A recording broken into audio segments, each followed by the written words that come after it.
Bismillahirrahmanirrahim. I am your teacher, Muhammad Sarfraz Ahmed. Will teach you physics.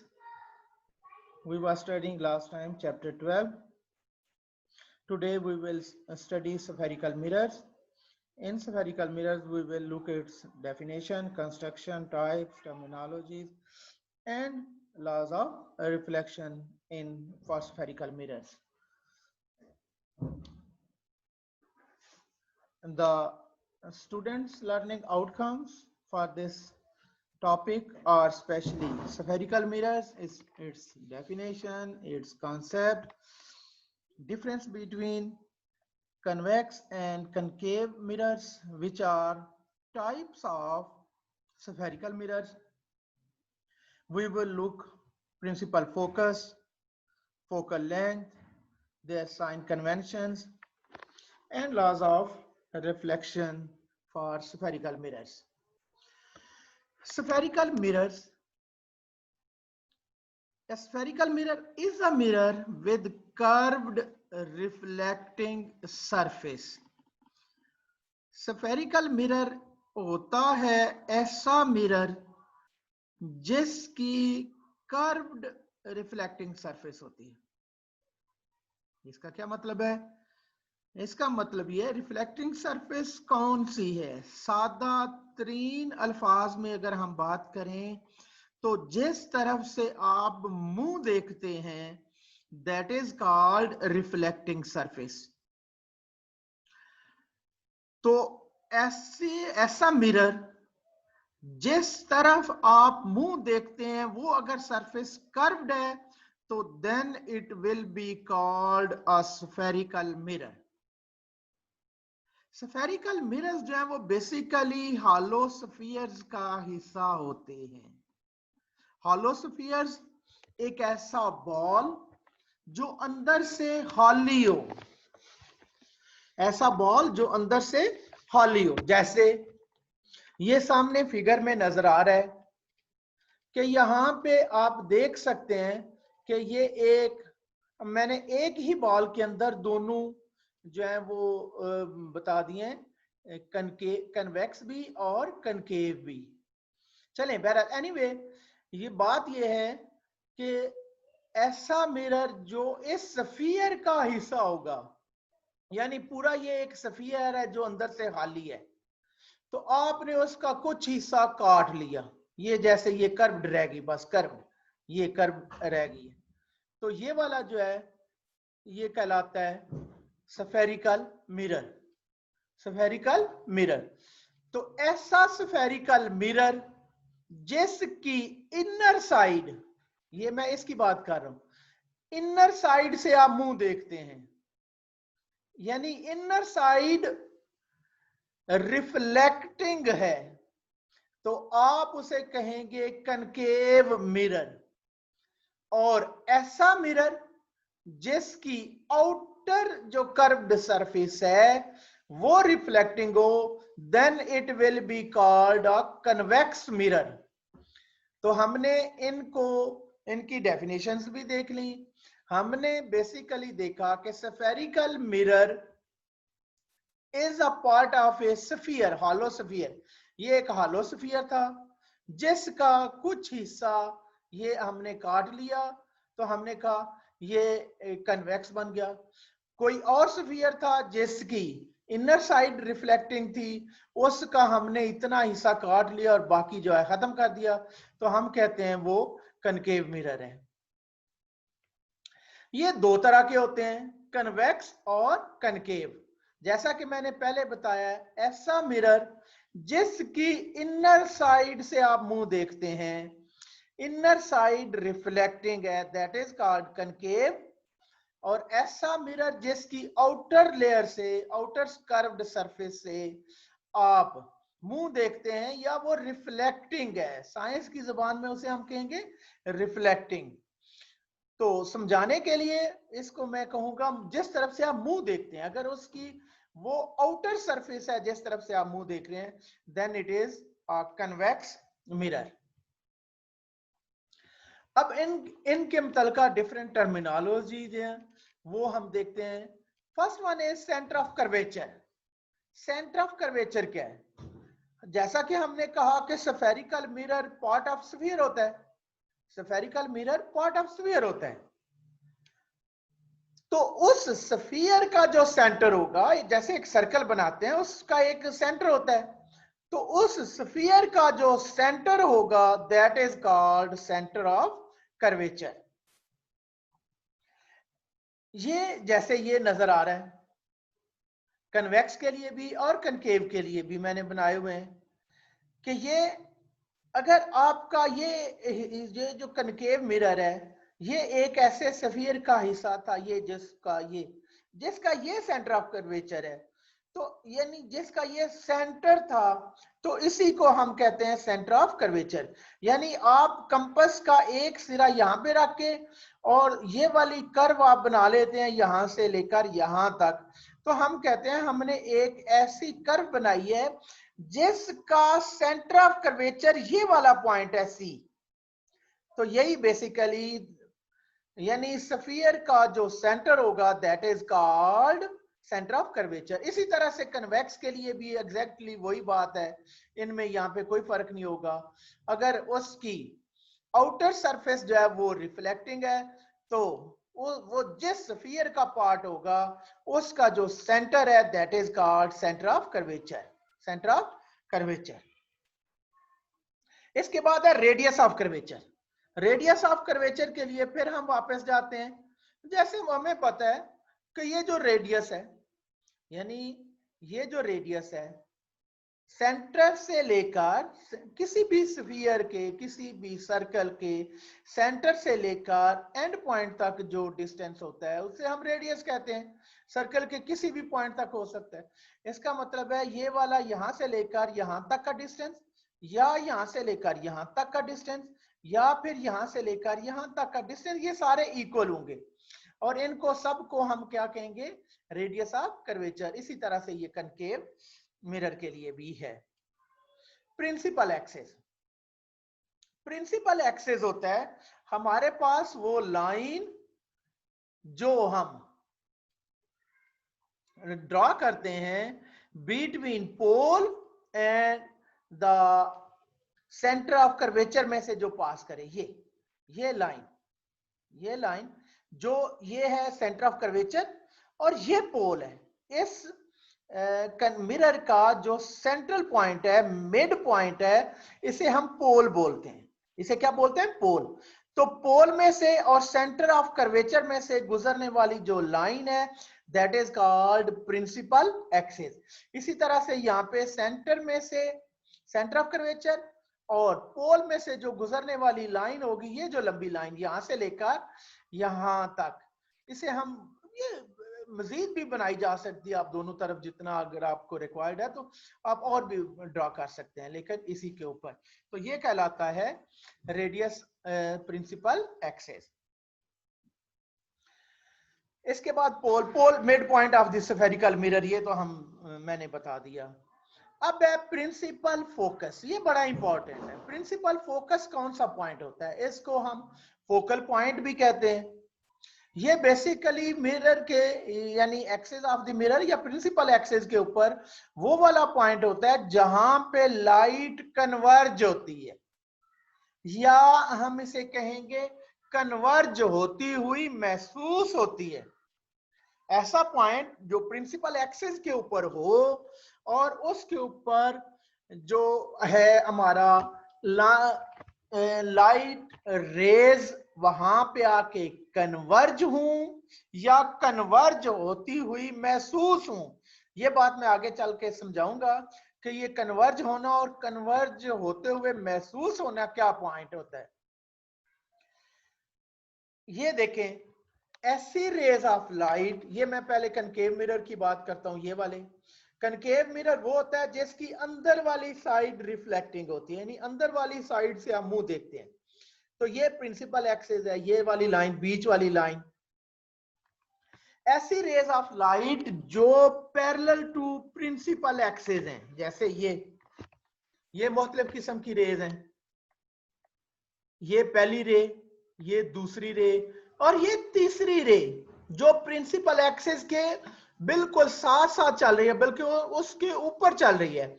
ये चौथी रे है और ये पांचवी रे है।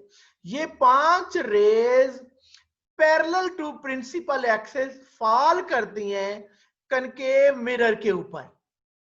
जब इससे रिफ्लेक्ट होती हैं, क्या होती हैं?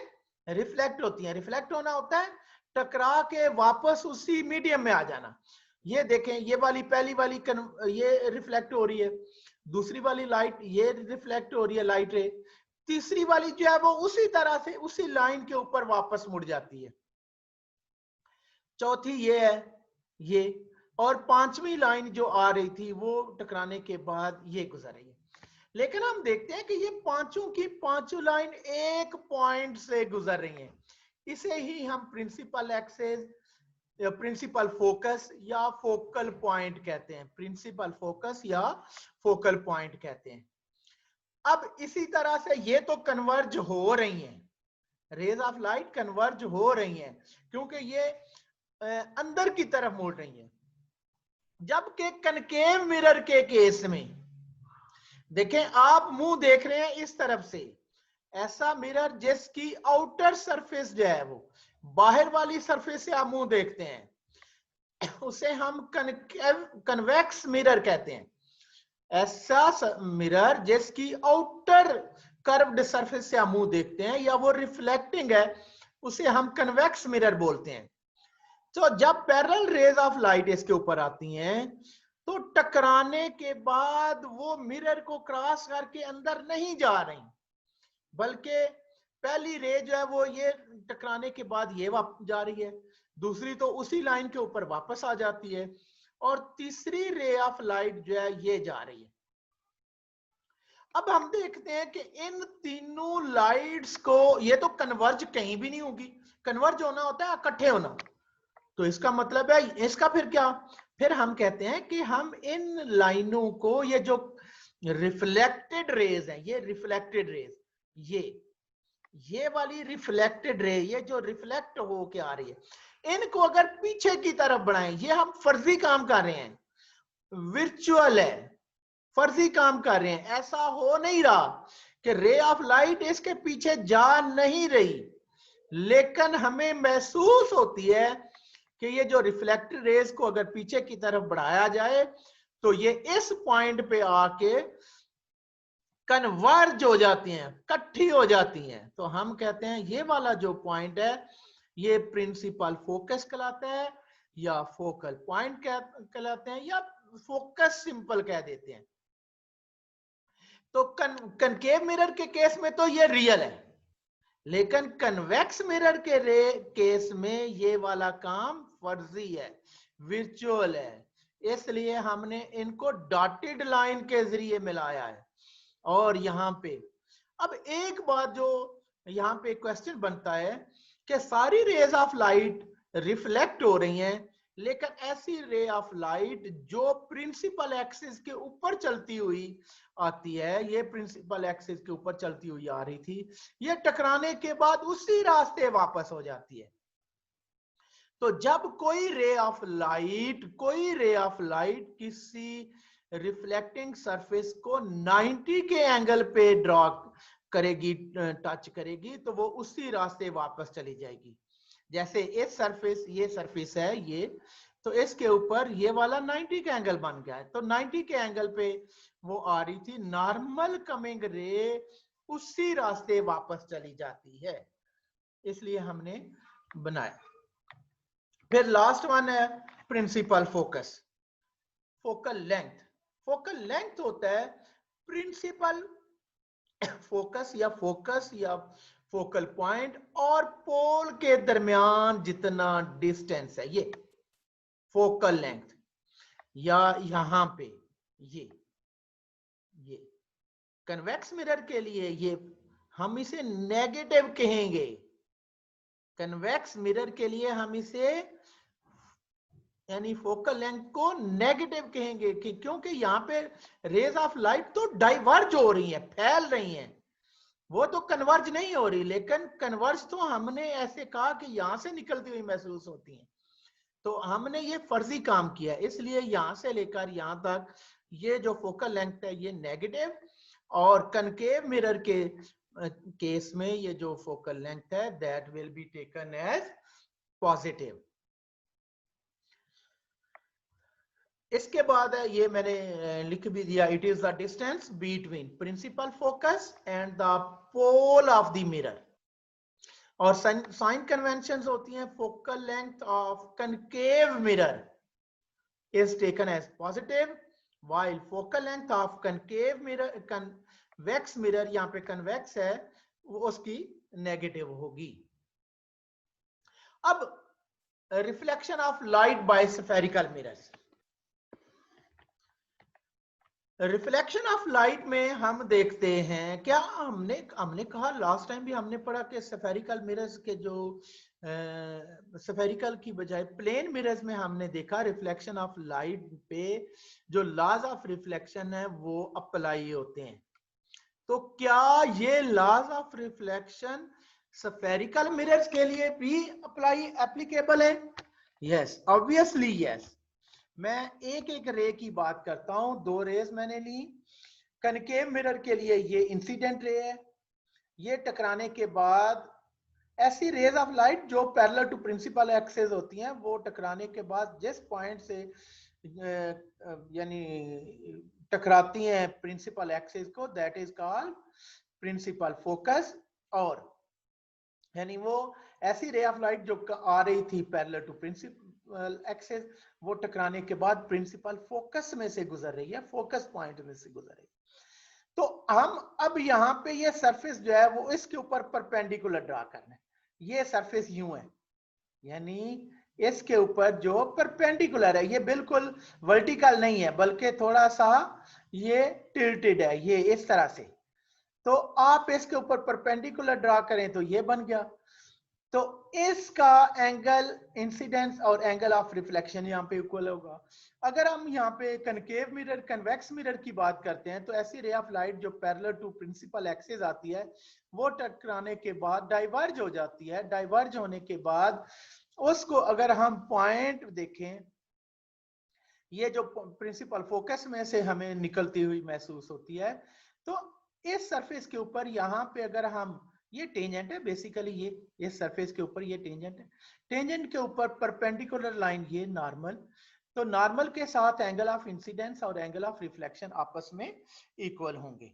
तो हमने आज जो सारा कुछ पढ़ा है उनमें है कि हमने देखा कि स्फेरिकल मिरर्स होते क्या हैं। Spherical mirrors part of sphere होते हैं, ऐसे जिसका हिस्सा होते हैं उसका जो सेंटर होता है उसको सेंटर ऑफ कर्वेचर बोलते हैं। 2 तरह के होते हैं, कनकेव और कन्वेक्स। जिनकी इनर साइड रिफ्लेक्टिंग होती है दैट इज कनकेव, जिनकी outer side outer curved surface जो है वो रिफ्लेक्टिंग होती है दैट इज कन्वेक्स। और सेंटर ऑफ कर्वेचर वो स्फीयर, वो यानी स्फेरिकल मिरर जिस स्फीयर का हिस्सा है उसका जो सेंटर है that is called centre of curvature. फिर ये मैंने बता दिया। फिर रेडियस ऑफ कर्वेचर होता है, सेंटर ऑफ कर्वेचर और पोल के दरमियान डिस्टेंस। फिर हमने कहा कि प्रिंसिपल एक्सिस क्या है, वो लाइन जो पोल में से और सेंटर ऑफ कर्वेचर में से गुजरती है वो कहलाती है centre of curvature principal axis. और पोल होता है mid point of the spherical mirror. Principal focus, जब पैरेलल रेज ऑफ लाइट किसी मिरर के ऊपर टकराती हैं कनकेव में तो वो कन्वर्ज हो जाती हैं, तो वो जिस पॉइंट पे कन्वर्ज होती हैं वो प्रिंसिपल फोकस है। जबकि कन्वेक्स मिरर के केस में वो डाइवर्ज हो जाती हैं। लेकिन अगर हम इन डाइवर्ज्ड यानी रिफ्लेक्टेड या डाइवर्ज्ड रेज को पीछे की तरफ बढ़ाएं तो ये एक पॉइंट से निकलती हुई महसूस होती हैं, इसका प्रिंसिपल है फोकस ये है। और ये बस याद रखना है कि इसकी जो फोकल लेंथ है, distance between pole and principal focus, ये जो फोकल लेंथ है नेगेटिव है और इसकी फोकल लेंथ जो है वो पॉजिटिव है। इसके बाद है हमने कहा कि लॉज ऑफ रिफ्लेक्शन क्या स्फेरिकल मिरर्स के ऊपर अप्लाई होते हैं? यस, अप्लाई होते हैं। हमने यहाँ पे देखा कि ये एक मिरर था कनकेव जिसकी इनर साइड रिफ्लेक्टिंग थी, आउटर साइड पे जो है ना वो रिफ्लेक्टिंग नहीं है। तो यहाँ पे इनर साइड से आपने रे ऑफ लाइट भेजी, ये प्रिंसिपल फोकस में से गुजर गई। तो इस पॉइंट के ऊपर ये टेंजेंट जो है, इस पॉइंट के ऊपर अगर टेंजेंट ड्रा करें, ये लाइन जो इस सेंटर को इस पॉइंट पे टच करके गुजर जाए, दैट इज कॉल्ड टेंजेंट। तो उसके ऊपर अगर हम नॉर्मल ड्रा करें तो ये नॉर्मल बन गया। अब इनकमिंग रे और नॉर्मल के दरमियान जो एंगल ऑफ इंसिडेंस है, that is called angle of incidence. Incident ray और नॉर्मल के दरमियान जो एंगल बनता है उसे इंसिडेंट एंगल कहते हैं।